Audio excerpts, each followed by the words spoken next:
அனைவருக்கும் வணக்கம்.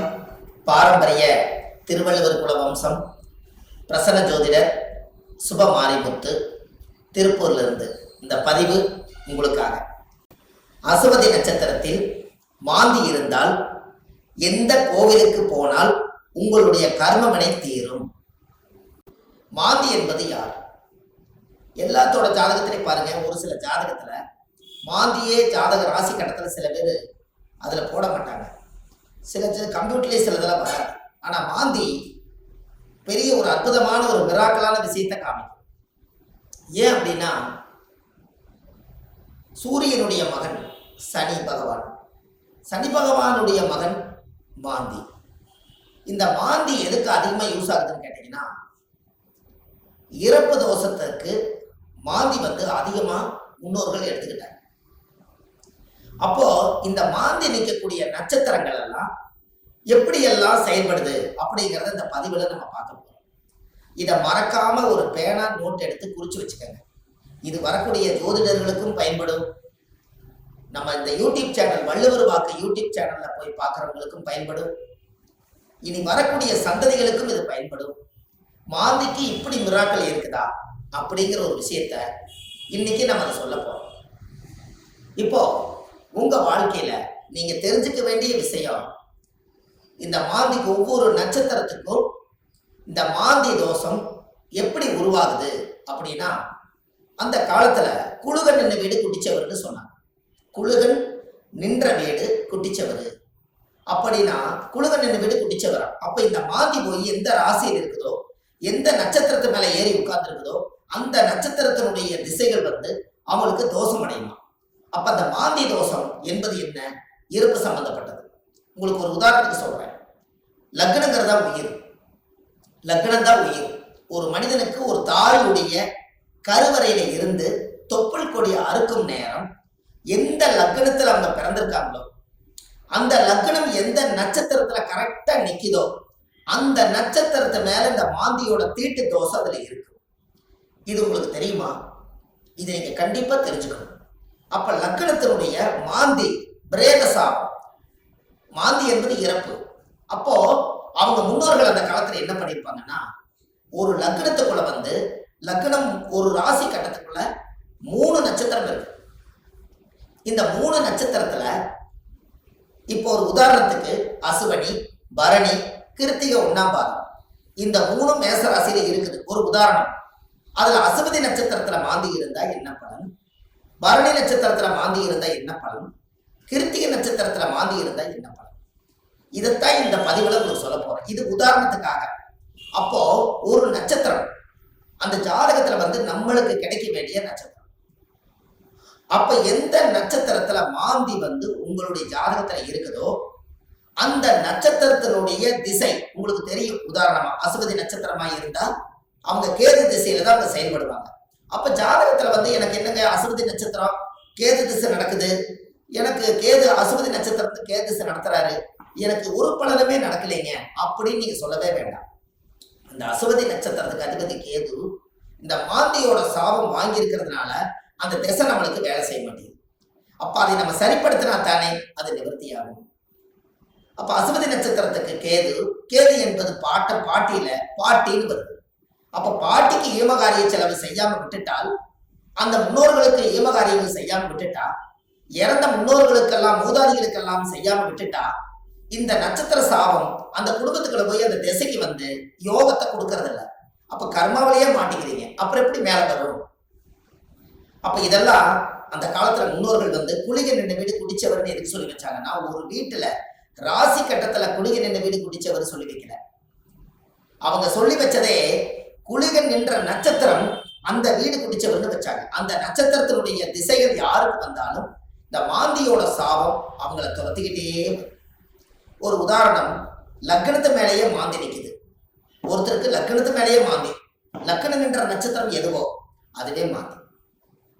அந்த மாந்தி சாபம் இருந்தா அவங்க என்ன ஒரு அனாதிபாடி எடுத்து அடக்கம் பண்ணுனா அவங்களுக்கு அந்த மாந்தி சாபம் நிவர்த்தி ஆகுங்கிறது ஒரு நூல்.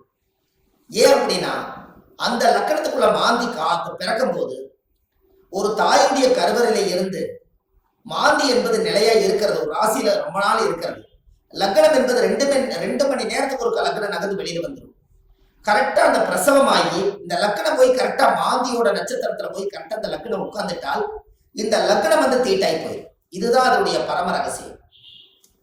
நம்ம அவங்களுக்கு பாருங்க, அந்த லக்னம் போய் நின்ற நட்சத்திரத்துல போய் அந்த தீட்டு விழுந்துருச்சுன்னா முகமெல்லாம் மாறிடும். முகம் அவங்களோட தேஜஸ் இருக்காது, ஒரு இருளன்ற மாதிரி இருப்பாங்க. என்னமோ ஒரு தோஷம் அவங்கள தாக்கிட்டே இருக்கும். ஒரு செயல்பாடு சிறப்பா இருக்காது. எந்த ஒரு காரியம் எடுத்தாலும் தடை, வீட்டு காரியம் எடுத்தாலும் தடை, தொழில போய் ஜெயிக்கலாம்னா தடை, திருமண வாழ்க்கையில நிம்மதியா இருக்கலாம்னா திருமணத்துல திருப்தி இல்லை, குழந்தை பாக்கியம் பெற்றுக்கலாம்னா குழந்தைக்கு ஏதாவது ஒரு உச்சங்கள், பூர்வீகத்துல போய் வாழலாம்னா பூர்வீகத்துல முன்னோருடைய சாபம். இப்படி வந்து இந்த மாந்தியுடைய நட்சத்திர தோஷங்கள் உங்களுக்கு அதிகமான முறையில இது கர்மாவா செயல்படுது. அப்போ முன்னோர்கள் அந்த காலத்துல இதுக்கு எல்லாமே கோவில் வச்சிருக்காங்க பாருங்க. இதுதான் ஒரு ஹைலைட். இந்த ரகசியத்தை சொல்லாம விட்டுட்டா கடைசி வரைக்கும் உங்களுக்கு தெரியாமலே போய் ஒவ்வொருத்தருடைய ஜாதகத்திலையுமே எந்தெந்த நட்சத்திரத்துல மாந்தி இருக்குதோ அதற்குரிய கோவில்ல போய் சுவாமிக்கு தேங்காய் பழம் பூமாலை கல்கண்டு வாங்கி அர்ச்சனை பண்ணி சாமி கும்பிட்டு வந்துட்டால் உங்களுடைய அந்த நட்சத்திரத்தினுடைய மாந்தி சாபம் அன்றோடு அது நிவர்த்தியாது. அப்ப இது ஒரு பெரிய அற்புதம் அல்லவா? இப்ப நீங்க தெரிஞ்சுக்கணும். அப்ப அந்த கோவிலுடைய வரலாறு எங்க இருக்குது, அந்த கோவிலை நம்ம எப்படி கண்டுபிடிக்கிறது, இந்த கோயிலுக்கு போறதுக்கு வழிமுறைகள் என்ன, இது எல்லாமே நீங்க தெரிஞ்சுக்கிட்டா மட்டும்தான் அந்த வாழ்க்கை உங்களுக்கு கரெக்டா செயல்படும். அப்போ முன்னோர்கள் அந்த காலத்துல சூரியனுடைய மகன் சனி பகவான், சனி பகவானுடைய மகன் மாந்தி. அப்ப அப்பாவுடைய பேரன் தான் நம்மளுக்கு மாந்தி தோஷமா வர்றாரு. அப்ப அப்பாவுடைய சொத்து பிள்ளைக்குத்தானா, அப்பாவுடைய பாவம் பிள்ளைக்குத்தானே. அந்த கர்மாவில இருந்துதான் உங்களால வெளியில வர முடியல. அப்ப இது மூலியமா தான் உங்களுக்கு கர்மா செயல்படுது. பாருங்க, உங்களுக்கு தாத்தாவோட சொத்து அந்த காலத்துல பாத்தீங்கன்னா தாத்தாவோட சொத்தை கொண்டு போய் வாழ்ந்து முடிச்சுட்டு உயிர் எழுதும் போது பேரன் பேர்ல போய் எழுதுவார். அப்ப சூரியனுக்கும் சனி பகவானுக்கு தொடர்பு இல்லை, மாந்திக்கு தான் தொடர்பு வருது. அப்போ அந்த ஜாதகத்திலேயே அப்ப மாந்தி என்பது உள்வனை கர்மா. மாந்தி என்பது முன்னோர்களுக்கு திதி கொடுக்காம விட்டுட்டீங்கன்னா அது நட்சத்திரத்தினுடைய மாந்தி போய் அந்த தோஷம் அடைஞ்சிடும். அந்த திசைகள்ல நம்மளுக்கு சரியான பிரச்சனைகள் வந்து எல்லா கோயிலுக்கு போயிட்டு வந்துட்டேங்க, எல்லா பூஜையும் பண்ணிட்டு வந்துட்டேன், எல்லா பரிகாரங்களும் சொன்னதெல்லாம் செய்திருக்கேன். ஆனா ஏன் எனக்கு வந்து ஒவ்வொரு நாளும் பலாபலம் மாறி வருது, எனக்கு எதுவுமே நடக்கலையே, இப்படி ஒரு கேள்வி பிறக்குது. அப்ப அந்த ஜாதகத்தை வாங்கி பார்த்தா நீங்க என்ன நட்சத்திரத்துல திசை நடக்குதுன்னு கேட்டா எனக்கு ஒரு நட்சத்திரம் அஸ்வினியில திசை நடக்குது, எனக்கு கேது திசை நடக்குதுங்க. கேது அது மாந்தியோட நட்சத்திரம், அஸ்வினியில இருந்து நிற்கும். அப்போ இப்படித்தான் ஒவ்வொருத்தருடைய நட்சத்திரத்தையும் இந்த மாந்தி லாக் பண்ணி வச்சிருக்கு. இதை தெரிஞ்சுக்கிட்டாலே உங்க வாழ்க்கை ரொம்ப சிறப்பா இருக்குமே. அப்ப இந்த மாந்திங்கிற ஒரு கர்மா கேரளாவில எல்லாம் பாத்தீங்கன்னா குளிகனை வச்சுதான் ஜாதகமே கணிப்பாங்க. அவங்களுக்கு கர்ம வினையை கண்டுபிடிக்கிறதே குளிகனை வச்சுதான். அதனாலதான் குளிகன் இந்த வீடு குட்டிச்சவர்னு அந்த காலத்துல சொன்னது. கேரளாவில் பிரசன்னம் பார்த்தாங்கன்னா குளிகை தோஷம் இருக்குதுங்கிறத அவங்க அதை தெளிவா சொல்லுவாங்க. அப்ப அதை சொல்லி முதல் முன்னோர்களுடைய கர்மாவை நிவர்த்தி செய்துட்டா நீங்க இந்த பூமியில பிறக்கும் போது கொண்டு வந்த யோகம் வேலை செய்யுங்கிறது ஒரு நூல் உண்டு. அது அந்த காலத்துல இருந்தே இருக்கு.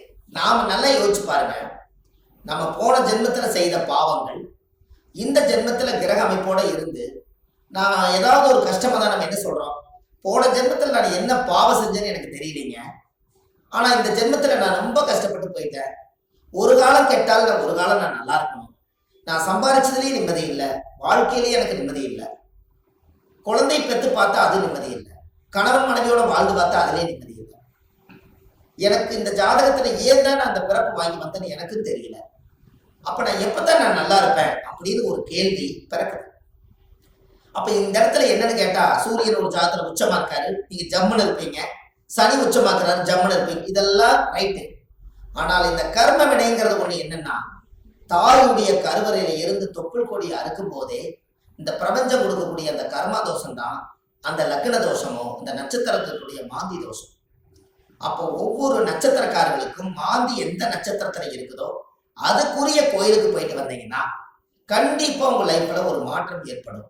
அதுக்கப்புறம் உங்களோட தொழில் விருத்தியாகும், குடும்ப விருத்தியாகும், மனை விருத்தியாகும், மாங்கல்ய விருத்தியாகும், ஆயுள் ஆரோக்கிய ஐஸ்வர்யம் விருத்தியாகும், புத்திர பாக்கியம் விருத்தியாகும், செய்யும் தொழிலில் லாபம் கிடைக்கும், மன நிம்மதி சந்தோஷம் உங்களுக்குள்ள இருக்கும், பட்ட கடன் அடைச்சிருவீங்க, தீராத துன்பத்திலிருந்து வெளியே வந்துடுவீங்க, வெளிநாட்டு பயணம் போக வேண்டிய தடைகளுக்கு போயிட்டு வந்துடுவீங்க, திருமணமே ஒரு வாழ்க்கை அமைஞ்சு எனக்கு சரியில்லை, மறுவாழ்வு தான் எனக்கு வேண்டி நினைச்சிட்டு இருக்கிறவங்களுக்கு மறுவாழ்வு, குடும்பத்துக்குள்ள தீராத நோய்கள், மருந்து இல்லாத நோய்க்கு மருந்து, எல்லாமே உங்களுக்கு கிடைக்கும். அதுக்கு நீங்க என்ன பண்ணணும், உங்க ஜாதகத்தை நீங்க நல்லா எடுங்க. ஜாதகத்தை எடுத்து உங்க ஜாதகத்துல மாந்தி சாரமாகாத கிரகம் சோரம் போய் விடுமா, மாந்தி எந்த நட்சத்திரத்துல இருக்குதோ அந்த நட்சத்திரம் எதுன்னு பாருங்க. அந்த நட்சத்திர கோயிலுக்கு கரெக்டா நீங்க போயிட்டு வாங்க. உங்களுக்கு அந்த மாந்தி நின்ற நட்சத்திர தோஷம் நிவர்த்தியானால் உங்களுக்கு நடக்கிற குடும்பத்துல எல்லாம் நல்லா. அப்போ இந்த ஜாதகத்துல இவ்வளவு பெரிய ரகசியத்தை நிவர்த்தி பண்ணலைன்னா அது முடக்கு மாதிரி அப்படியே முடங்கி போயிடும். இதனாலதான் அந்த ஜாதகத்துல அந்த காலத்திலேயே இந்த விஷயத்த சொல்லி வச்சாங்க. இது இன்னைக்கு தான் அது வெளியில வருது, இருந்தாலும் பரவாயில்ல. இதுக்கு மேலே அது வெளியில வரலைன்னா கடைசி வரைக்கும் இந்த ரகசியம் தெரியாமலே. இப்ப ஜாதகத்துல நீங்க கண்டிப்பா தெரிஞ்சுக்க வேண்டிய விஷயம் இருக்குதா இல்லையா? உங்க முன்னோர்களுடைய கர்மாவை தான் நீங்க சுமந்துட்டு இருக்கிறீங்க. அதை இறக்கி வச்சுட்டாலே உங்க ஜாதகத்துல இருக்கிற யோகம் கட்டாயம் வேலை செய்யும் அல்லவா? ஒவ்வொருத்தரும் மனசுக்குள்ள நம்ம எதோ சம்மந்தம் இல்லாத உள்ளத்துக்குள்ள எதையாவது ஒரு மனசுக்குள்ள போட்டு பரட்டிட்டே இருக்கிறோம். என்னைக்குத்தான் நம்ம இந்த மனசுல இருந்து ரிலீஸ் ஆயிடுவோம் அப்படிங்கிற உள்ளம் ஒவ்வொரு நாளும் துடிக்குது. அதுக்கு எங்க தப்பு நடக்குதுன்னு நமக்கு தெரியணும் அல்லவா? திசை அடிப்படையில பார்த்தா எனக்கு திசை நல்லா இருக்குதுன்னு சொல்றாங்க, ஆனா மனசு சரியில்லை. நட்சத்திர அடிப்படையில பார்த்தா எனக்கு இந்த நட்சத்திரங்க, ஆனா இந்த வரைக்கும் நான் நல்லா வாழல. லக்னம் நல்ல லக்னத்துல தான் பிறந்திருக்குன்னு சொல்றாங்க, ஆனா லக்ன பிறப்புல நான் நல்லா வாழல. 9 கிரகங்களும் சரியான இடத்துல அமைஞ்சிருக்குதுன்னு சொல்லியிருக்காங்க, ஆனா இது வரைக்கும் எனக்கு 9 கிரகத்தினுடைய சூட்சமத்தினால நான் திருப்தி அடையல. அப்ப நானே கையூனி கரணம் பாஞ்சு வாழ்க்கையில வெளியே சொல்லாம ஒரு கௌரவத்துக்காக வாழ்ந்துட்டு இருக்கிறேன். நான் என்னைக்குத்தான் உண்மையா வாழுவேன்? இப்படிங்கிற கேள்வி ஜோதிடம் பார்க்க ஒவ்வொருத்தர்களுடைய உள்ளத்திலே துடிக்குது. அப்ப இந்த வாழ்க்கைக்கெல்லாம் மாந்தி தான் பிரதான தோஷம், அதுதான் ஊழ்வினை தோஷம், அதுதான் கர்மவினை தோஷம். முடக்கு தோஷத்துக்கு அப்பாற்பட்டு 100 விதமான தோஷத்துக்கு ஒரே தோஷம் மாந்தி தோஷம். இந்த இறப்புக்கு மட்டும் ஒரு பெரிய தோஷம் என்னன்னா மாந்தி தான் இறப்பு. உங்களுக்கு ஒண்ணு தெரியுமா? குளிகை காலத்துல சொல்லுவாங்க, ஒரு குளிகை காலத்துல ஒரு விஷயத்தை செஞ்சா திரும்ப திரும்ப செஞ்சுக்கிட்டே இருப்பாங்க. அப்ப நல்லது செஞ்சாலும் திரும்ப திரும்ப வரும், கெடுதல் செஞ்சாலும் திரும்ப திரும்ப வருமா? அப்ப குளிகை நேரத்துலதான் எதை செய்யணும்னு அந்த காலத்துல முன்னோர்கள் அதை யோசிச்சு வச்சிருக்காங்கல்ல. இதெல்லாம் தான் உலகத்துல இருக்கு. நீங்க போங்க, வள்ளுவர் வாக்குன்னு யூடியூப் சேனல்ல போனீங்கன்னா இது போல ஆயிரக்கணக்கான பரிகாரத்தை நிறைய கொடுத்துருக்கேன். கண்டிப்பா இதெல்லாம் நீங்க தெரிஞ்சுக்கணும். ஏன்னா அந்த மாந்தியோட சாபத்தை தீர்த்துட்டாலே உங்க வாழ்க்கையில ஒரு அஸ்வமேத யாகம் நடத்துறதுக்கு சமம் கொடுக்கும். எப்படி ஒரு பிரமாதமான ஒரு பிறப்புன்னு பாருங்க. அப்ப இந்த கண்டிப்பா உங்களுக்கு இதுக்கு ஒரு தீர்வு வேணும் அல்லவா? அதுக்கு நீங்க முதல் இந்த கோவிலை கண்டுபிடிக்கிறதுக்கு முன்னாடி முதல் நீங்க வீடு வாசல்லாம் வலிச்சு சுத்தப்படுத்திட்டு, இந்த மாந்திக்கு ஏதாவது ஒரு அனாதையா இறந்து போயிருந்தாலும் இல்ல ஒரு இறப்புக்கு நீங்க போனாலும், எங்களோட வாழ்க்கையில மாந்தி தோஷம் பிரேத தோஷம். யாருடைய நட்சத்திரத்துல மாந்தி இருக்கு அந்த நட்சத்திரத்துக்கு பிரேத தோஷம். அதனால இறந்தவங்களுக்கு ஏதாவது ஒரு ரோஜாப்பூ மாலை வாங்கி கொண்டு போய் மாலை போட்டுவாங்க. அப்படி இல்லைன்னா ஒரு வில்வ மாலை வாங்கி கொண்டு போய் போட்டுவாங்க. அதை போட்டுட்டு வீட்டுல மஞ்சள் தண்ணி கல்லுப்பு போட்டு வீடு வாசல்லாம் வலிச்சு நீங்க சுத்தப்படுத்தி உங்க குலதெய்வ கோயில போய் 11 ரூபாய் காணிக்க, வெத்தலைப்பாக்கு, எலுமிச்சம்பழம் இதை கொண்டு போய் சாமியோட பாதத்துல வச்சு கும்பிட்டுட்டு இந்த மாந்திக்கு உண்டான கோவிலுக்கு நீங்க போயிட்டு வரணும். அசுவதி நட்சத்திரத்துல மாந்தி இருந்தா கரூர் அருகில ஆற்றுமேடு வெஞ்சமா கூடல் விகிர்த்தநாதர் ஆலயம், சிவன் ஆலயம் உள்ளது. 7வது சிவனாக வரலாறு பெற்ற ஸ்தலம். இந்த ஸ்தலத்துல போய் முறைய நீங்க வழிபட்டு வந்தால் உங்க வாழ்க்கை ரொம்ப சிறப்பா இருக்கும். அப்ப அந்த கோவிலுக்கு நீங்க போறதுக்கு முன்னாடி இந்த வீடு வாசல்லாம் வலிச்சு நீங்க சுத்தப்படுத்தி, குழந்தை பிறந்த வீடு, வயசுக்கு வந்த வீடு, இறந்த வீடு, இந்த வீட்டுகளுக்கெல்லாம் நீங்க போகாம இந்த பிரேதத்துக்கு நீங்க மாலை போட்டுட்டு 3வது நாள்ல இருந்து ஒரு 3 நாளைக்காவது வீடு வாசல்லாம் வலிச்சு சுத்தப்படுத்தி நான்வெஜ் எதுவுமே யூஸ் பண்ணாம நீங்க பரிசுத்தமா நீங்க இருக்கணும். இருந்துதான் நீங்க அந்த கர்மவினை தீர்க்கக்கூடிய கோயிலுக்கு நீங்க போயிட்டு வர முடியும். நல்லா புரிஞ்சுக்கங்க. இதுல குலதெய்வம் எனக்கு தெரியலீங்கன்னு சொன்னால் உபாசன தெய்வம், நீங்க என்ன இஷ்ட தெய்வத்தை இப்ப வணங்கிட்டு இருக்கிறீங்களோ அந்த தெய்வத்தோட பாதத்துல வெத்தலை வாக்கு, எலுமிச்சம்பழம், பூ, பழம், கனி வச்சு சாமி கும்பிடுங்க. ஒருவேளை எனக்கு உபாசன தெய்வம் தெரியலனா விநாயகர் கோயில வச்சு சாமி கும்பிடுங்க. வினையை தீர்க்கக்கூடியவர் விநாயகர். அப்படி ஒருவேளை எனக்கு விநாயகர் கோயிலும் முடியலைன்னா முருகன் கோயில்ல திருச்செந்தூர் முருகனை நினைச்சுக்கலாம். 6 பட வீட்டுல எந்த படம் வேணாலும் நீங்க எடுத்துக்கலாம். இப்படி ஏதாவது ஒரு தெய்வாலயத்துல வெத்தலை பாக்கு, 11 ரூபாய் காணிக்க, எலுமிச்சம்பழம் இதை வச்சு நான் இந்த கர்ம வினையை தீர்த்துட்டு வர்றேன், அதை தீர்த்துட்டு வந்ததுக்கு அப்புறம் என்னுடைய வாழ்வாதாரம் நல்லா இருக்குன்னு சொல்லி நீங்க அந்த ஒரு மூல மந்திரத்தை நீங்க ஒரு கோயில்ல போய் சொல்லணும். என்னன்னு சொல்லணும்? முற்பிறவியில செய்த பாவங்கள் என்னோட கர்மாவெல்லாம் தீரணும்னு சொல்லி கோயில்ல நீங்க விளக்கு போட்டு ஒரு 21 முறையாவது அந்த கோயில் முன்னாடி போய் சாமி கிட்ட சொல்லணும். என்னன்னு?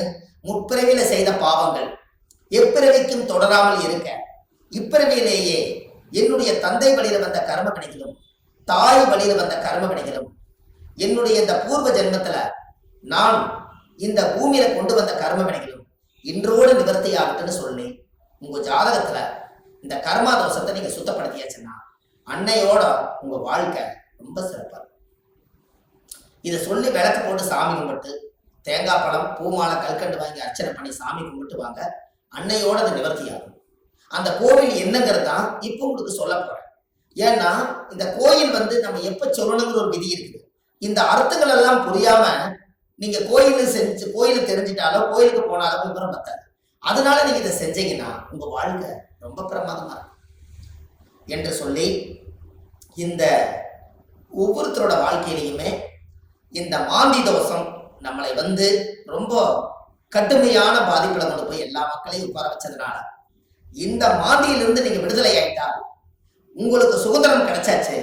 உங்க ஜாதகத்தினுடைய பிடியிலிருந்து, தோஷத்தினுடைய பிடியிலிருந்து, உங்க வாழ்வாதாரத்தினுடைய பிடியிலிருந்து நீங்க மிகப்பெரிய பிரம்மாண்டமான ஒரு ஆரோக்கியமான வாழ்க்கை வாழுவீங்க. இந்த மாந்தி சாபத்தை நிவர்த்தி பண்ணிட்டு வாங்க. உங்க வாழ்க்கை எப்படி இருக்குதுன்னு மட்டும் பாருங்க. வள்ளுவர் வாக்குன்னு யூடியூப் சேனல்ல போயிட்டு இருக்குது. ஆன்லைன்லயே நம்ம ஜாதகம் பார்க்கறோம். Date of birth, time, place நீங்க கொடுத்தா போதும், ஜாதகத்தை கணிச்சு போன்லயே உங்களுக்கு சொல்லிடுறோம். இதுல உங்க ஜாதகத்துல கீழே போயிட்டு இருக்கிற நம்பருக்கு நீங்க ஒரு முன்பதிவு செய்து வச்சுக்கோங்க. இந்த மாதிரி 1000 பரிகாரங்கள் உங்களுக்கு எளிமையா கொடுத்துருக்கறனால இதை நீங்க ஒரு சப்ஸ்கிரைப் பண்ணுங்க. டெய்லி போடக்கூடிய வீடியோ உங்களுக்கு வந்துடும். அப்ப இந்த ஒரு சூட்சமத்தை இன்னைக்கு இந்த மாந்தி தோஷத்தை நிவர்த்தி பண்றதுக்கு கட்டாயம் உங்களோட வாழ்க்கையில ஒரு மிகப்பெரிய ஒரு மாற்றத்தை நீங்க ஏற்படுத்த போகுது. அப்ப என்னென்ன நட்சத்திரத்துல மாந்தி இருந்தால் இந்த கர்மதோஷம் நீங்கிறத 27 நட்சத்திரத்துக்காரர்களுக்கும் இந்த வீடியோவை நான் உங்களுக்கு பதிவா கொடுக்குறேன். ஒவ்வொரு நட்சத்திரக்கார 27 நட்சத்திரத்துல யாராரு இந்த உலகத்துல எந்தெந்த நட்சத்திரத்துல நீங்க பிறந்திருக்கீங்களோ அந்தந்த நட்சத்திரத்துல போய் அதுக்குரிய கோயிலுக்கு போய் வழிபாடு பண்ணிருப்பாங்க. கண்டிப்பா உங்க வாழ்க்கை நல்லா இருக்கும். அதுக்காக இந்த பதிவை கொடுக்குறேன். பாரம்பரிய திருவள்ளுவர் குல வம்சம், பிரசன்ன ஜோதிடர் சுப மாரிமுத்து, திருப்பூர்ல இருந்து. நன்றி, வணக்கம்.